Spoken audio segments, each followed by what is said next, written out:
जय सिया राम। बाबा नीम करोली महाराज की महिमा अद्भुत है। बाबा नीम करोली की कृपा व्यक्ति पे हो जाए तभी उनकी महिमा से कोई अवगत हो सकता है। श्री रामचरितमानस की वो प्रसिद्ध चौपाई बाबा जी का मुख पे हमेशा रहती थी कि सोई जानही जेऊ देई जनाई जानत तुम्हारी तुम्हारी होई जाई। ईश्वर को वही जान सकता है जिसको ईश्वर स्वयं अपने बारे में बताना चाहते हो। बाबा जी हमेशा ये कोशिश होती थी कि भक्तों को किस प्रकार से हनुमान जी से जोड़ दिया जाए।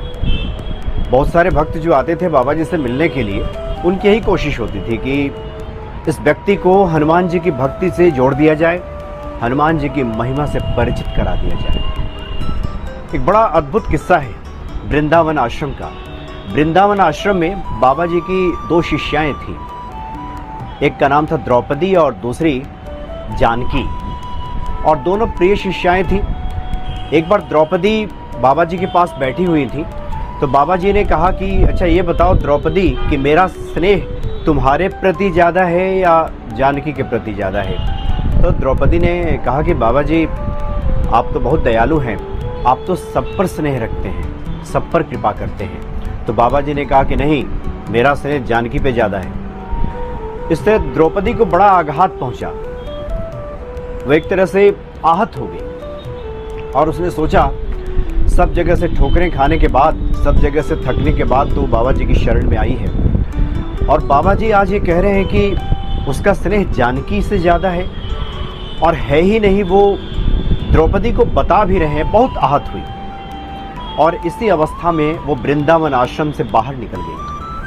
भटकने लगी कि अब यहाँ पे रहने से क्या फ़ायदा, यहाँ पे हृदय को आघात पहुँचा है, दिल टूट गया है। सब जगह से थक हार करके बाबा जी के पास आई थी और बाबा जी भी ऐसी बात कह रहे हैं तो अब वो कहाँ जाए। इस तरह से वृंदावन की गलियों में वो भटकती रही, लेकिन जाए कहाँ, कोई दूसरा ठौर ठिकाना भी नहीं। एक बाबा जी के सहारे ही वो आश्रम में आई थी और वहीं रहती थी। कहाँ जाए, कोई ठौर ठिकाना उसे सूझ नहीं रहा था। भटकते भटकते एक गली में पहुंची, वहाँ उसे हनुमान जी की एक छोटी सी मूर्ति दिखाई दी। उसने हनुमान जी की मूर्ति वहाँ पे खरीद लिया और कहा कि अब तो बस हनुमान जी का ही सहारा है। हनुमान जी के प्रति उसकी निष्ठा, उसकी लगन, उसकी भक्ति, उसका समर्पण उस वक्त बहुत ही तीव्र वेग से जुड़ा और हनुमान जी की उस मूर्ति को लेकर के पुनः आश्रम में आ गई। मन तो उसका अभी भी व्यथित था, अभी भी आघात पहुंचाई था बाबा जी की बातों से। लेकिन आश्रम में जैसे ही पहुंची तो बाबा जी ने उसे बुलाया और कहा कि कहाँ चली गई थी, ये क्या लेकर के आई हो, दिखाओ मुझे। तो उसने दिखाया कि हनुमान जी की छोटी सी मूर्ति है। तो बाबा जी ने वो मूर्ति अपने पास रख ली, कहा कि ये मुझे दे दो, और इस प्रकार से मूर्ति भी बाबा जी ने ले लिया। पूरी रात वो परेशान रही, दुखी रही और ये सोचती रही, और उसका जो ध्यान है बार बार हनुमान जी पे ही टिका रहा कि अब बस एकमात्र सहारा हनुमान जी ही है, हनुमान जी के सिवाय अब दूसरा कोई नहीं है।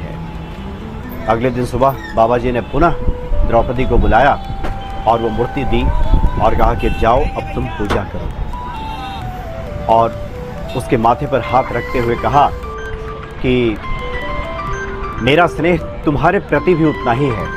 मैं तो सिर्फ ये बताना चाहता था कि संसार में सब जगह से विमुख जब व्यक्ति हो जाता है, सब जगह से जब थक जाता है, हार जाता है, सब जगह से उसका ध्यान जब हट जाता है, तब हनुमान जी के प्रति उसकी सच्ची भक्ति जगती है।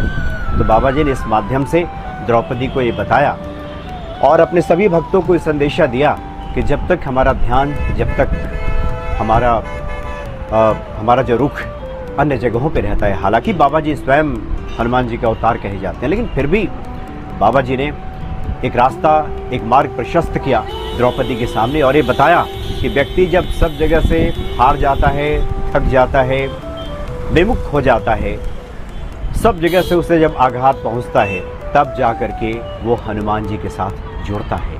और ये जो जुड़ाव होता है, ये सच्चा जुड़ाव होता है, ये जो भक्ति होती है, ये एक निष्ठ भक्ति होती है, जो श्रद्धा होती है, ये अटूट श्रद्धा होती है, जो विश्वास होता है, ये विश्वास गहरा होता है। तो बाबा जी इस तरह कई उदाहरण हैं कि इस तरह के कई उदाहरणों के जरिए बाबा जी ने स्पष्ट संदेश दिया अपने भक्तों को कि जब तक हमारी आस संसार के साथ जुड़ी रहेगी, जब तक हम इधर उधर में लगे रहेंगे, तब तक ये सच्ची भक्ति नहीं जग सकती। तो बाबा जी का तो एक ही लक्ष्य था कि अपने भक्तों पे कृपा करें, और वो कृपा तभी पूर्ण हो सकती है जब हनुमान जी के प्रति हमारी भक्ति जग जाए। बाबा जी ने ऐसा ही करके दिखाया।